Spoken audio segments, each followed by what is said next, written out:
I'm writing this from my childhood bedroom at 2 a.m., still in my rehearsal dinner dress, because I need someone to understand what just happened.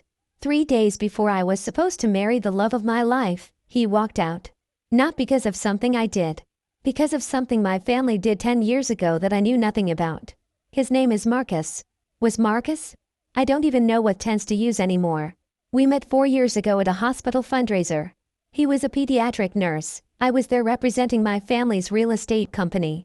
He had this smile that made the whole room feel smaller, warmer. We talked for 3 hours about everything except work. He told me about his sister, Elena, how she'd raised him after their parents died. How she sacrificed everything so he could go to nursing school. I fell in love with his loyalty before I fell in love with him. My family loved him too. At least, I thought they did. My parents hosted engagement parties. My brother helped him pick out wedding vendors. My aunt even gave us her lake house for the honeymoon. Everyone was so excited. Everyone was so supportive. I should have noticed how my mother's smile never reached her eyes when Elena was mentioned. The wedding was supposed to be this Saturday. We'd sent out 200 invitations. The venue was decorated. My dress was hanging in the closet, this ivory nightmare that cost more than Marcus makes in 2 months. He didn't care about the cost. He just wanted to marry me. Tonight was supposed to be simple. Rehearsal dinner at my parents' house, close family only. Then tomorrow we'd handle the chaos of out-of-town guests and final preparations. Marcus brought Elena. She'd flown in from Seattle, the first time she'd visited since our engagement party 8 months ago. She looked uncomfortable the moment she walked in. I noticed it, but I thought maybe she was tired from the flight, or nervous about the weekend. She kept staring at my father with this expression I couldn't read. Not quite fear, not quite anger.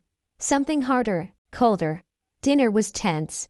My mother kept making these pointed comments about family loyalty, about how important it is to stand by your blood. Marcus kept squeezing my hand under the table. I thought he was just nervous about the wedding. Then Elena excused herself to use the bathroom. She was gone for 15 minutes. When she came back, her face was sheet white. She whispered something to Marcus, and he stood up so fast his chair fell backward. The whole dining room went silent. Is it true? His voice was shaking. What Elena just told me. Is it true? My father's face went hard. My mother started gathering plates like nothing was happening. My brother suddenly became very interested in his phone. Is what true? I asked. I genuinely had no idea what was happening. Marcus turned to me, and I saw something in his eyes I'd never seen before. Betrayal. Like I'd already done something unforgivable. 10 years ago, your family destroyed Elena's life. They cost her everything. And you never thought to mention it? I felt like the floor had disappeared beneath me. What are you talking about? Elena stepped forward. Her hands were shaking. I was a teacher. 4th grade, at Riverside Elementary. I loved those kids. I'd worked so hard for that job. My mother made a sound, something between a scoff and a laugh. That's when I knew. Whatever Elena was about to say, my mother already knew it. One of my students was struggling. He was so bright, but his home life was chaotic. I stayed after school with him twice a week, helped him with reading, made sure he ate something before he went home. His grades went from failing to honor roll in 1 semester.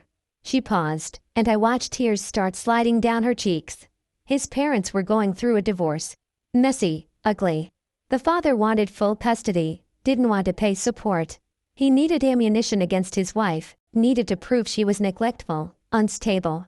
My stomach dropped. I looked at my father. He wouldn't meet my eyes. He was your father's client, Elena said, looking directly at me. Your family's law firm represented him. And they needed a smoking gun. I wanted to interrupt, to say this was impossible, but my voice had vanished. They accused me of inappropriate conduct with a student. Said I was grooming him, spending too much time alone with him, that the after-school help was a cover for something sinister. It was a complete fabrication. There was never anything inappropriate. I was helping a child learn to read. My father finally spoke. His voice was cold, clinical. We represented our client's interests. You destroyed an innocent woman's career. Marcus's voice cracked. You knew she'd done nothing wrong. You had the private investigator's report that cleared her, and you buried it. You spread rumors through the school board. You made sure she'd never teach again. Elena's voice got quieter, which somehow made it worse. They investigated me for 8 months. I was suspended without pay. My name was in the papers. My neighbors stopped talking to me. Parents I'd known for years crossed the street when they saw me coming. The accusation alone was enough. Eventually, they cleared me. Said there was no evidence of misconduct. But by then, the damage was done. No school would hire me. Not for teaching, not for anything. I had a master's degree in education and I ended up working retail, then call centers. I lost my house. I had to move 3 states away to escape the whispers. She looked at Marcus, and I saw the weight of everything she'd sacrificed for him. I couldn't help you with nursing school anymore. I could barely help myself. You had to take out loans, work 2 jobs. You almost didn't make it. All because I tried to help a child read and your fiancé's family needed to win a custody case. The room was spinning. I looked at my mother, begging her to say this wasn't true. She just sipped her wine. The worst part? Elena's voice broke. The father got full custody. The mother couldn't afford your father's firm. And that little boy, the one I helped, the one I cared about? He ran away from his father's house 2 years later. I heard he ended up in foster care. I turned to my father. Tell me this isn't true. Tell me you didn't do this. He straightened his tie. I did my job. Our client deserved vigorous representation. If the teacher was collateral damage, that's unfortunate, but not illegal. Collateral damage? Marcus's voice was barely a whisper. She's my sister. She raised me. She gave up everything for me, and you people destroyed her as a legal tactic? I reached for him. Marcus, I didn't know. I swear I had no idea. He stepped back like I'd burned him. How did you not know? This happened 10 years ago. You would have been 18, still living at home. Your father's firm was in the news. Elena's case was everywhere in this city. And here's the thing that makes me sick. I did vaguely remember something. A dinner conversation about a case my father won, something about protecting children from predatory teachers. My mother praising his thorough strategy. Me, barely paying attention, more concerned with college applications and weekend plans. I remembered thinking my father was a hero, protecting kids from danger. I never asked questions. Never looked deeper. Never wondered if the accused teacher might be innocent. I was 18, I said weakly. I didn't understand what I was hearing. You're 28 now, Marcus said. We've been together for 4 years. I've told you about Elena's struggles, about how she lost her teaching job, about how it destroyed her. You never connected it to your family? The truth is, I hadn't. I'd filed it away as bad luck, a false accusation that went wrong, not something my family deliberately engineered. I'd been so trained to see my father as righteous, his work as noble, that I never questioned the casualties. I'm sorry, I whispered. I'm so sorry. Elena shook her head. Your apology means nothing. You're marrying into this family, you're choosing these people. That little boy I tried to help? His name was Jordan. He'd be 18 now, if he's even still alive. I think about him every day. What happened to him because your family needed to win? Marcus pulled off his engagement ring and set it on the table. The sound it made hitting the wood is something I'll hear for the rest of my life. I can't do this, he said. I can't marry someone whose family destroyed my sister and never faced consequences. Whose father thinks ruining an innocent woman's life is just vigorous representation. Whose mother is sitting there drinking wine like this is normal. Marcus, please. I was crying now, ugly desperate tears. Don't punish me for something they did. You're asking me to become part of this family. To let them be my in-laws, to have them around my future children. You're asking me to smile for wedding photos with the people who destroyed Elena's life and didn't lose a single night of sleep. He looked at my father with pure disgust. Did you even know whose sister she was? When I started dating your daughter, did you remember? My father's silence was answer enough. You didn't. Because she was nobody to you. Just a casualty in a case you won a decade ago. You've probably destroyed dozens of lives and don't remember any of their names. My father's jaw tightened. You're being dramatic. This is business. Your sister should have been more careful about appearances. Marcus laughed, this horrible broken sound. She was helping a child learn to read. And you made the world think she was a predator. There's a special place in hell for people like you. He turned to me one last time. I loved you. I really did. But I can't look at you without seeing them. Without wondering if you'd throw an innocent person under the bus if it benefited you. If you'd stand by while your family destroys lives and call it strategy. I wouldn't. I'm not like them. Maybe not. But you're still choosing them. I'm not choosing them over you. Then prove it. Cut them off. Tell your father what he did was unforgivable. Tell your mother her silence makes her complicit.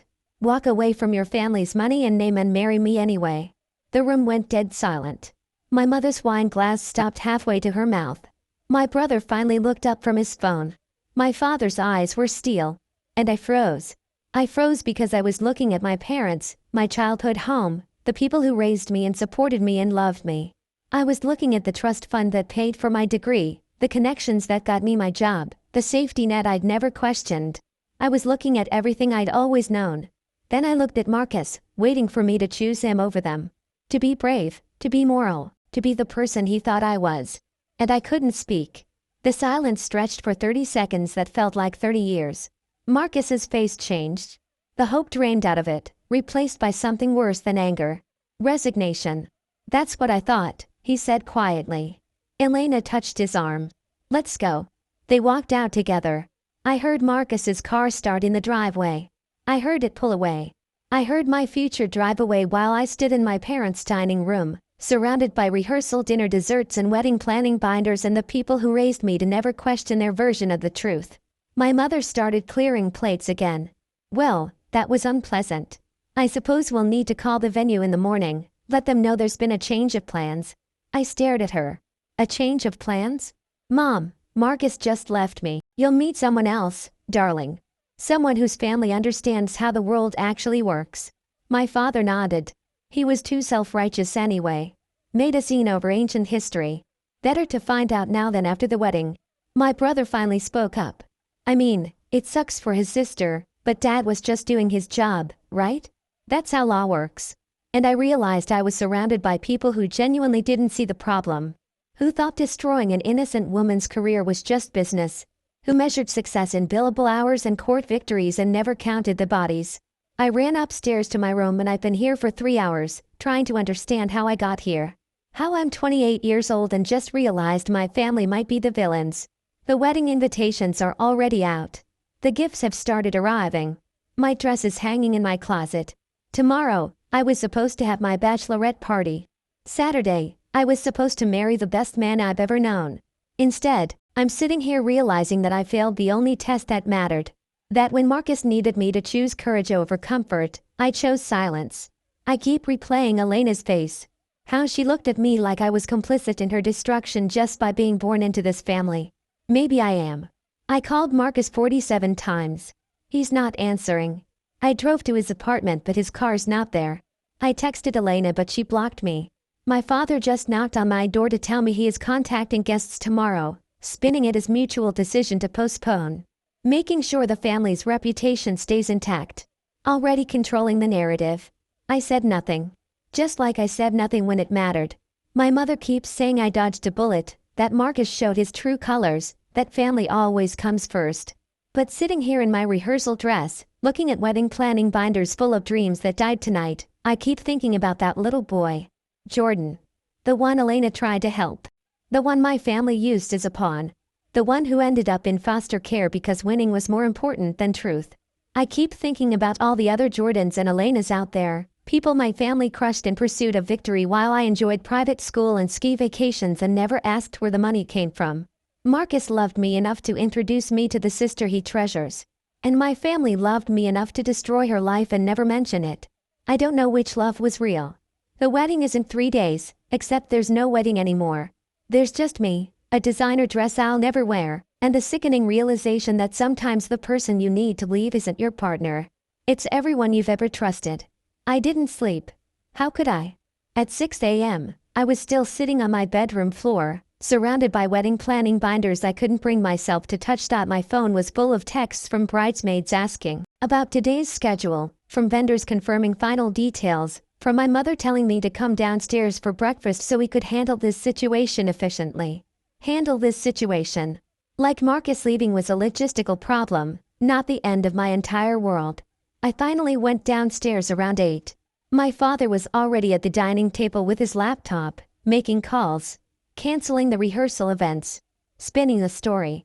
I heard him tell someone it was irreconcilable differences discovered at the last minute, very amicable. These things happen. Amicable. The word made me want to scream. My mother had laid out breakfast like it was any other Saturday. Fruit, pastries, coffee and the expensive French press. She smiled at me like last night hadn't happened. There you are, sweetheart. I've already drafted an email to send to the wedding guests. Very tasteful, very brief. Would you like to review it before we send? I sat down, feeling disconnected from my own body. Did you know? When I brought Marcus home the first time, did you know Elena was his sister? She poured herself coffee, perfectly calm. We realized fairly quickly, yes. And you didn't think to tell me? Tell you what? That your father successfully represented a client in a difficult custody case a decade ago? Why would that be relevant to your relationship? Because you destroyed her life, Mom. You destroyed the life of the woman who raised the man I love. My father closed his laptop. We've been over this. What happened to Elena Martinez was unfortunate but legal. Our client deserved representation. Sometimes innocent people get caught in the crossfire. That's not our responsibility. She wasn't in the crossfire. You put her there deliberately. Marcus said you had evidence clearing her and you buried it.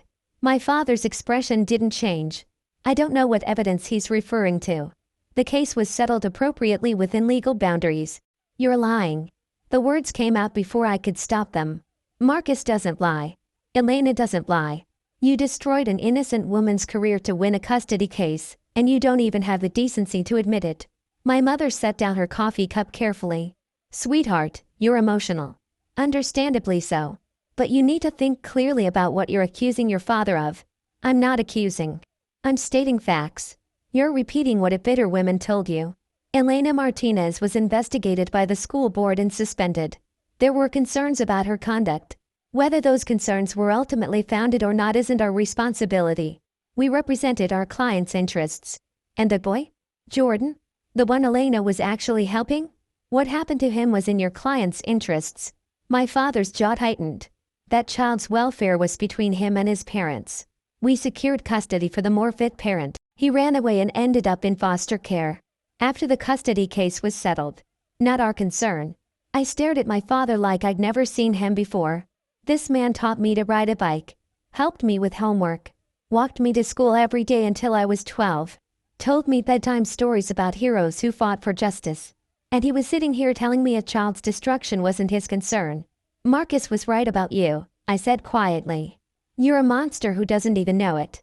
My mother gasped. My father's face went cold. That's enough, he said. You're upset about the wedding. I understand.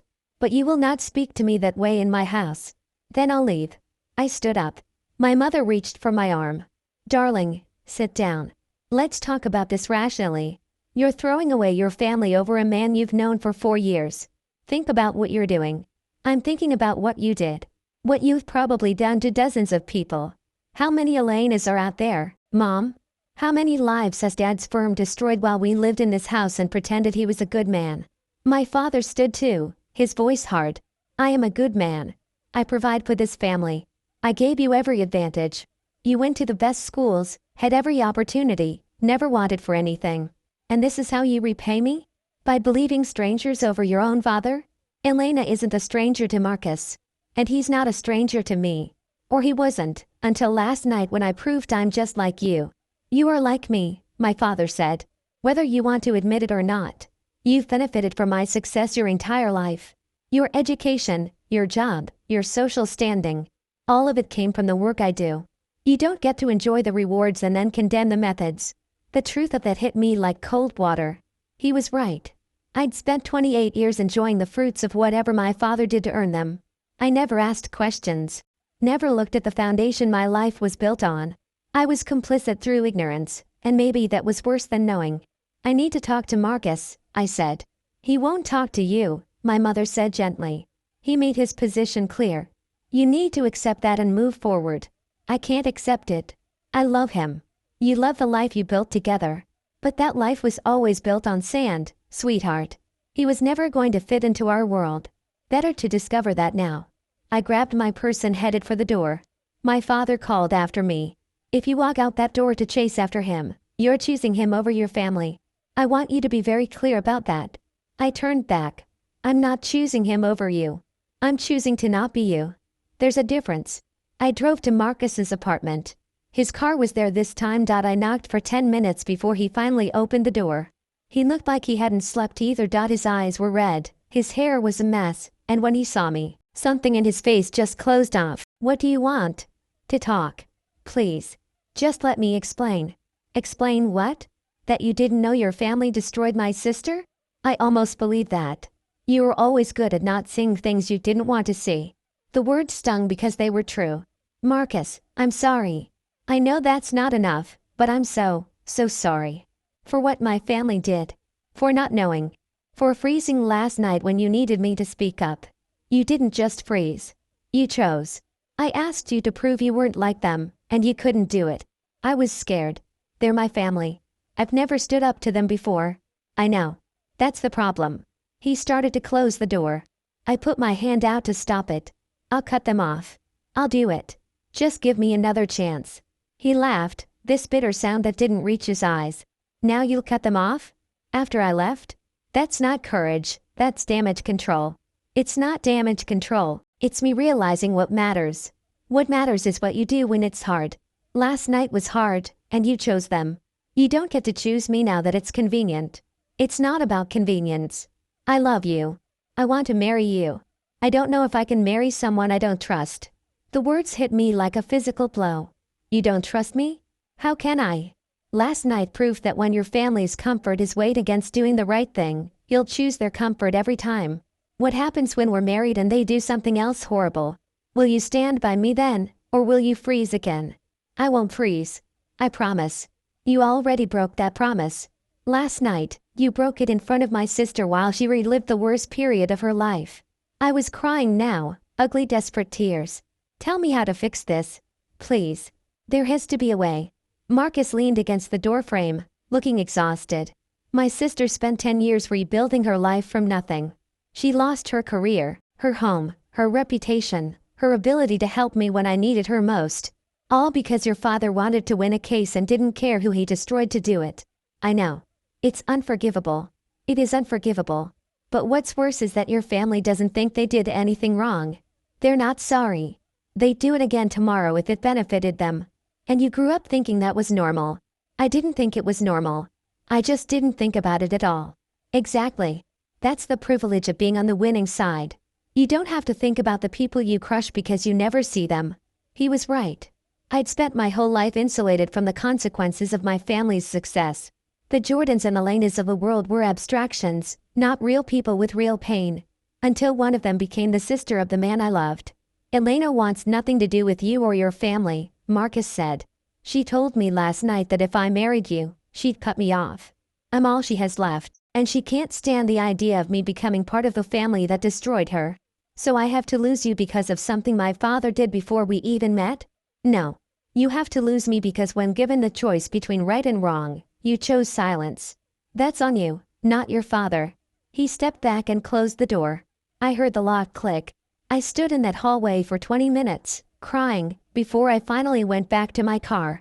I drove around aimlessly for hours. Past the venue where we were supposed to get married.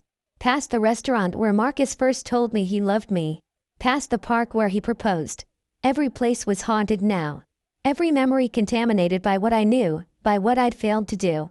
Around noon, my phone started exploding. The bridesmaids had found out. The questions started pouring in. What happened? Are you okay? Is the wedding really canceled? One of them, Sarah, called me 17 times before I finally answered.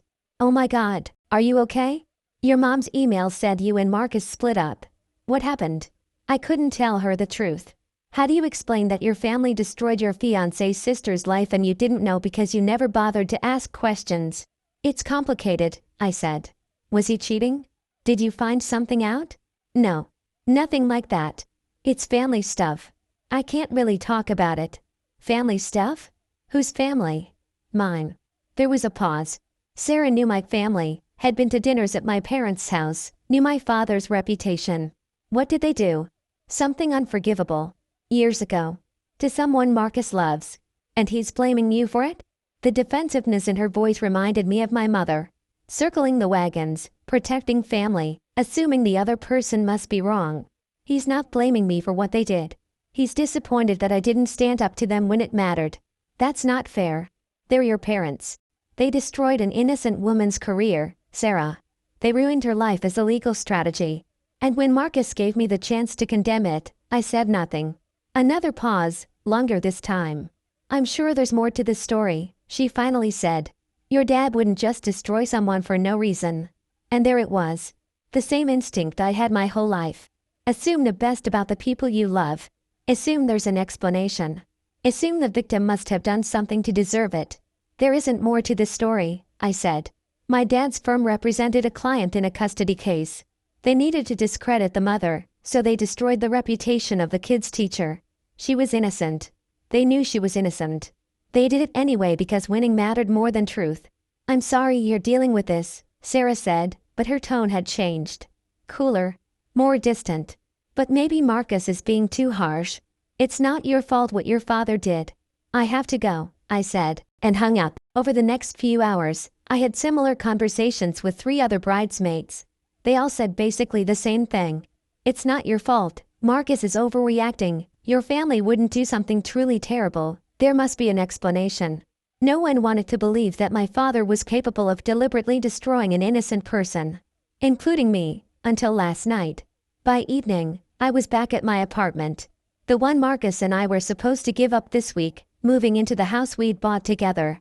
The house that was sitting empty now, full of half-unpacked boxes and abandoned dreams. I ordered food I didn't eat.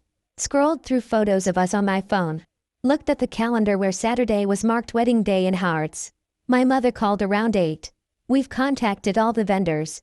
Most are keeping the deposits, but the venue is being difficult. Your father is handling it. Are you coming home tonight? No. Sweetheart, you shouldn't be alone right now. I want to be alone.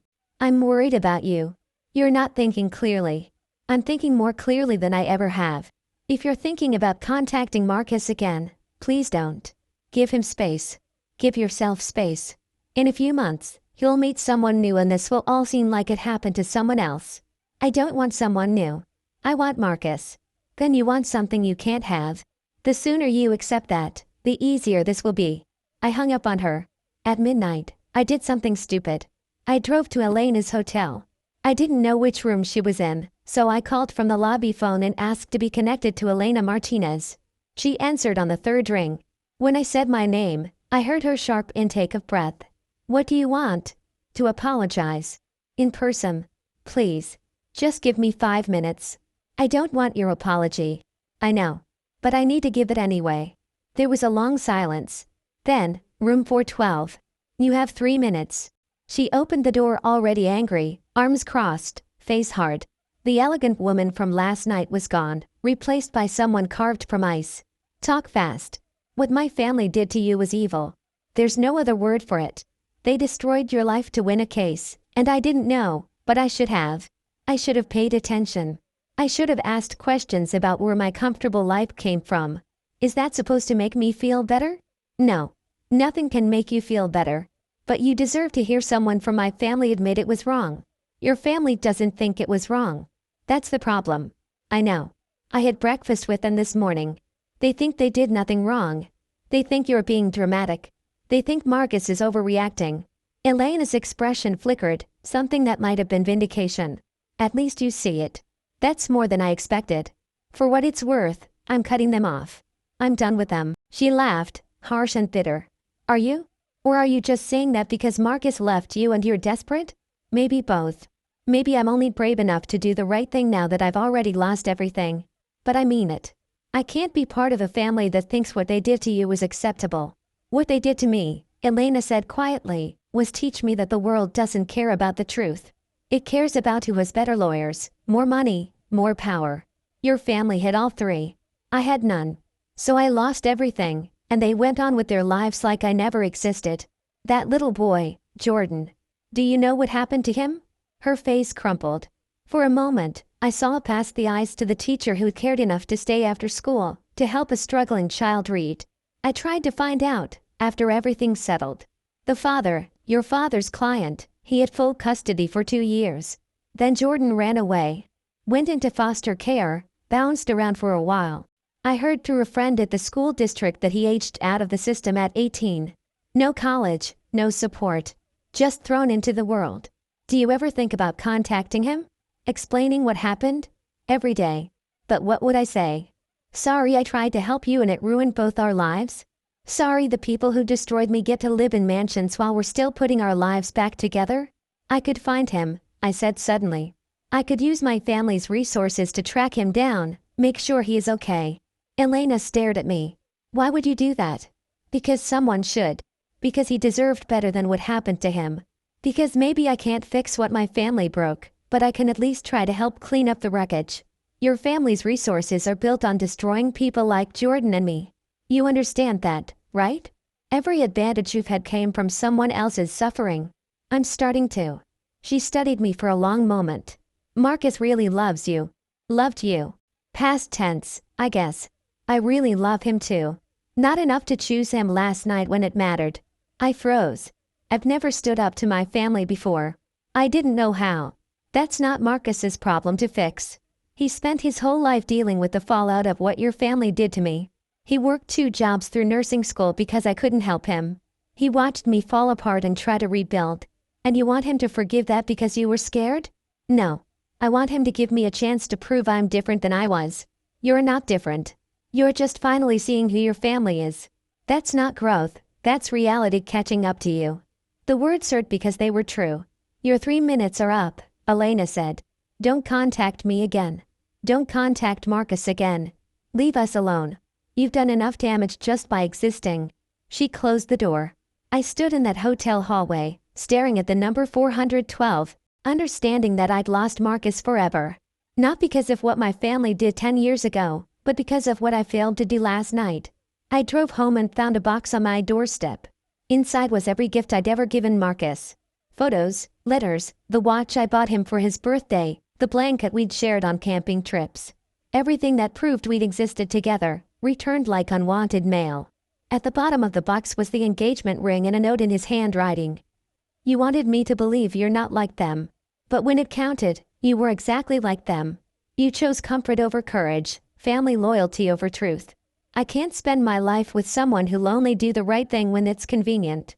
I hope you find happiness with someone who doesn't know what your family is capable of. I won't be that person. I'm writing this on what was supposed to be my wedding day. The sun came up this morning like nothing was wrong. Somewhere, people are getting married, making promises, starting lives together. I'm sitting in an empty apartment surrounded by bridesmaid dresses that will never be worn and centerpieces that will never grace tables. My mother called earlier to say they've handled everything gracefully. Everyone understands, some relationships just aren't meant to be. But it was meant to be. Marcus and I were supposed to grow old together. We were supposed to have kids who got his smile and my stubbornness. We were supposed to be the love story that worked. Instead, I'm a cautionary tale. The girl who loved a good man but loved her toxic family more. The girl who thought she was different until she proved she wasn't. Elena was right. I'm not different. I'm just finally awake. And I woke up too late. It's been 6 weeks since the wedding that didn't happen. 6 weeks of waking up and forgetting for 3 beautiful seconds before reality crashes back. 6 weeks of phantom plans, of instinctively reaching for my phone to text Marcus before remembering I can't. 6 weeks of living in the wreckage of everything I thought my life would be. The first 2 weeks were a blur of humiliation. Returned gifts, cancelled vendor contracts, people asking what happened with that particular mix of concern and gossip hunger that makes you want to disappear. I told everyone it was mutual, irreconcilable differences, we wanted different things. The truth would have required explaining that my family was monstrous and I'd been too comfortable to notice. My mother kept calling, trying to get me to come home. My father sent emails about moving forward and not dwelling on the past. My brother texted once to say Marcus was toxic anyway for making me choose between him and family. I didn't respond to any of them. Instead, I did something I should have done years ago. I started digging. I went to the library and found every news article about the Elena Martinez case from 10 years ago. Teacher suspended amid investigation. Parents demand answers about inappropriate conduct. School board reviews disturbing allegations. The articles painted Elena as suspicious, questionable, potentially dangerous. They quoted concerned parents and legal experts who said the school's investigation was taking too long, that children were at risk, that swift action was necessary. One of those legal experts was my father. I found the court records. My father's firm had represented Daniel Whitmore in his custody battle. The case had been messy, Daniel trying to prove his ex-wife was neglectful while she argued he was controlling and emotionally abusive. Then suddenly, there was a new angle. Their son's teacher was spending inappropriate amounts of time alone with him, staying after school with him multiple times a week, buying him food, showing favoritism. The implications were never stated directly, but they didn't need to be. The school board suspended Elena pending investigation. The local news covered it. Parents panicked. And in the chaos, Daniel Whitmore got full custody because what mother would leave her child with a teacher under investigation for misconduct? 8 months later, Elena was cleared. No evidence of wrongdoing. But by then, Daniel had custody, the case was settled, and Elena's teaching career was over. I found an interview with the school board president from a year after the case closed. He said they found no evidence against Ms. Martinez, that she'd been an exemplary teacher, that the allegations appeared to have been strategically timed to influence a custody case. But the damage was done. Elena couldn't find work. The whispers followed her. Even vindication couldn't restore what had been taken. I found 3 other cases my father's firm had handled the same way. Not identical, but similar. Destroy a credible witness by raising questions about their character. Not enough to sue for defamation, but enough to make them radioactive. Enough to win. My father had built his reputation on this strategy. Aggressive representation. No holds barred. Do whatever it takes for the client. I'd been so proud of him growing up. My dad's a lawyer. He helps people. That's what I told teachers, friends, anyone who asked. I thought he was a hero. I never asked who he was helping, or who he was destroying to do it. On the 4th week, I hired a private investigator. Not from my father's network. Not anyone connected to the family. Someone independent, recommended by a friend of a friend who didn't know my last name. I asked him to find Jordan Whitmore. It took him 10 days. Jordan had aged out of foster care at 18 with nowhere to go and no support system. He'd been homeless for a while, then found work at a warehouse. No college, no prospects. He'd had run-ins with police, nothing major, just the kind of trouble young men get into when they have no guidance and no hope. The investigator found an address in a rough part of the city, 2 hours away, an efficiency apartment in a building with bars on the windows. I drove there on a Saturday morning. I didn't tell anyone where I was going. Jordan answered the door in sweatpants and a stained t-shirt, looking suspicious and tired. He was 22 now, but something about his eyes looked much older. Who are you? My name is Sarah. I'm trying to find information about a teacher you had in 4th grade. Elena Martinez. His whole body tensed. What about her? I'm trying to understand what happened. To her and to you. Why? I'd rehearsed this part, but standing there looking at the man that little boy had become, the words felt inadequate. Because my family was responsible for what happened to both of you. And I want to make it right. He stared at me for a long moment, then stepped aside. You better come in. The apartment was small and sparse. A mattress on the floor, a card table with 2 chairs, a TV that looked like it came from a thrift store. But it was clean. Jordan had made something from nothing, and I felt a wave of shame thinking about my childhood bedroom with its private bathroom and walk-in closet. Ms. Martinez was the best teacher I ever had, he said, sitting down on one of the chairs. My parents were going through a divorce. My dad was angry all the time, my mom was crying all the time, and I was failing everything. Ms. Martinez noticed. He looked down at his hands. She stayed after school with me. Helped me with reading because I was way behind. Made sure I ate something because sometimes I didn't get dinner at home. She cared, you know? Like, actually cared if I was okay. I know. Then everything exploded. Suddenly there were rumors about her, investigations, my dad's lawyers asking me weird questions about whether she ever touched me inappropriately or said strange things. I kept telling them no, she just helped me with homework, but they kept pushing. Like they wanted me to say something was wrong even though nothing was wrong. He looked up at me, and I saw the anger there, still fresh after 12 years. My dad won custody. Ms. Martinez got fired. And everything got worse. My dad didn't actually want me. He just wanted to win, wanted to hurt my mom. Once he had custody, he stopped pretending to care. I was just this burden he'd won in court. I'm so sorry.